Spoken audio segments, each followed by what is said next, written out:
सन 2006 की बात है। गर्मियों का मौसम था, लेकिन बेलीज के जंगलों में सूरज की किरणें जमीन तक पहुंचने से पहले ही घने पेड़ों की टहनियों और पत्तों में कहीं खो जाती थीं। उस दिन भी मौसम अजीब था, ना तेज गर्मी, ना ठंड, लेकिन हवा में एक तरह की भारीपन थी, जैसे कुछ बोलने वाला हो, पर रुका हुआ हो। डॉक्टर जेम्स ब्रैडी, अमेरिका के टेक्सास स्टेट यूनिवर्सिटी से जुड़े एक अनुभवी पुरातत्वविद, अपनी टीम के साथ बेलीज के सेंट हर्मन के जंगलों की तरफ बढ़ रहे थे। उनके हाथों में एक पुराना नक्शा था, जिसे एक स्थानीय माया निवासी ने वर्षों पहले बनवाया था। उस नक्शे में एक गुफा का जिक्र था, एक ऐसी गुफा जो दिन के उजाले में भी काली रहती थी। नक्शे में उसका नाम नहीं था, लेकिन स्थानीय लोग उसे रात का मुंह कहते थे, और वही गुफा बाद में मिडनाइट टेरर केव के नाम से दुनिया भर में कुख्यात हो गई। जंगल में चलते चलते लगभग 3 घंटे बीत चुके थे। कीड़े मकोड़े, चिपचिपी हवा और हर तरफ से आती पत्तों की सरसराहट के बीच टीम को एक संकरी पहाड़ी दिखाई दी, जिसकी जड़ में एक छोटा सा काला मुंह था, एक दरार जो किसी और की नजर में बस एक गड्ढा लग सकती थी। लेकिन जेम्स को यकीन था कि यही वो जगह है। गुफा के बाहर पहुंचकर उन्होंने अपनी हेडलाइट जलाई और अंदर झांका। अंदर की हवा ठंडी थी, लेकिन उसमें एक सड़न भरी महक थी। ऐसा लगा जैसे वहां कुछ मरा हुआ पड़ा हो, बहुत समय से। पूरे दल ने रस्सियां बांधी और धीरे धीरे उस संकरी गुफा के अंदर उतरने लगे। जैसे जैसे वे नीचे जाते गए, गुफा का आकार फैलता गया। अंदर का वातावरण और भी भारी होता जा रहा था। हर कदम पर जमीन पर चूने के पत्थरों की परत जमी थी, और दीवारों पर अजीब से खून जैसे निशान थे, जिन्हें देखने पर ऐसा लगता था जैसे वो हाथों से बनाए गए हों, पर बहुत पुराने थे। लगभग 60 फीट नीचे उतरने के बाद उन्हें एक चौड़ा कक्ष मिला। उसकी जमीन पर हड्डियों का ढेर था, कुछ छोटे बच्चों की, कुछ किशोरों की। पहले तो किसी को यकीन नहीं हुआ। जेम्स झुके और एक खोपड़ी उठाई। वो छोटी थी, शायद किसी 8 या 10 साल के बच्चे की।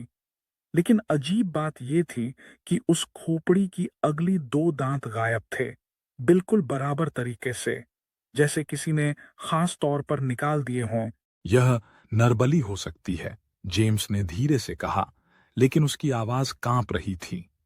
वो जानता था कि माया सभ्यता में बलि की प्रथा थी, पर बच्चों की बलि, और इतने बड़े पैमाने पर। गुफा के अंदर और गहराई तक उतरते हुए उन्हें कई ऐसे निशान मिले जो आम गुफाओं में नहीं होते। पुरानी मिट्टी में घुसे हुए लकड़ी के खंभे, जिन पर अजीब आकृतियां खुदी थीं। एक दीवार पर तो पूरी की पूरी माया लिपि में लिखावट थी, जिसका अनुवाद करने पर पता चला कि वह बुलाने का मंत्र था। यह मंत्र किसी बेलुआ नामक रक्षक को बुलाने का था, एक आत्मा जो गुफा की रक्षा करती थी और बलिदानों से तृप्त होती थी।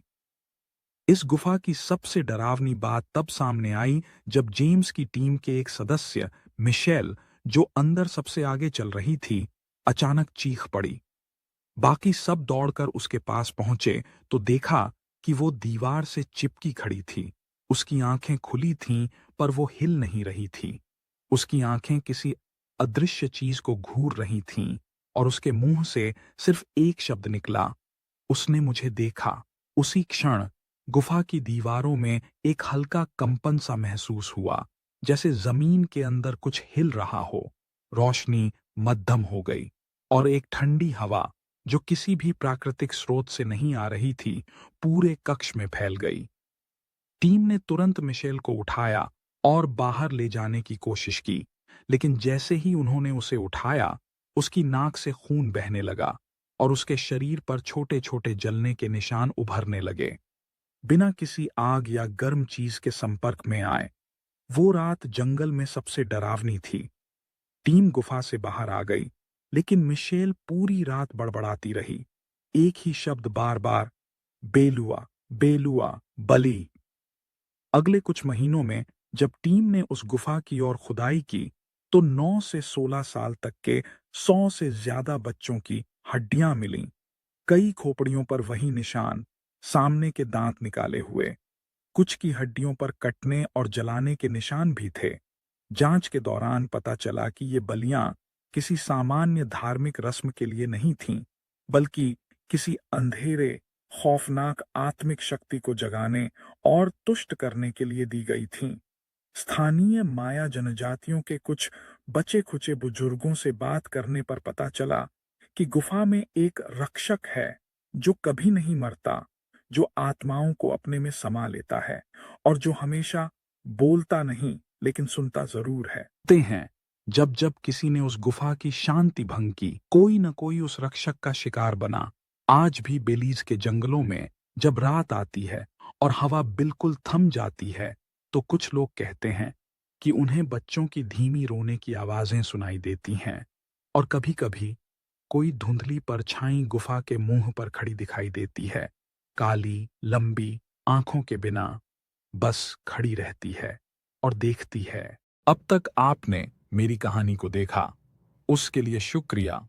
और आप मेरे चैनल पे नए हैं तो चैनल को सब्सक्राइब करें और वीडियो को लाइक करें, शेयर कमेंट करें। मिलते हैं अगली कहानी में, तब तक के लिए अलविदा।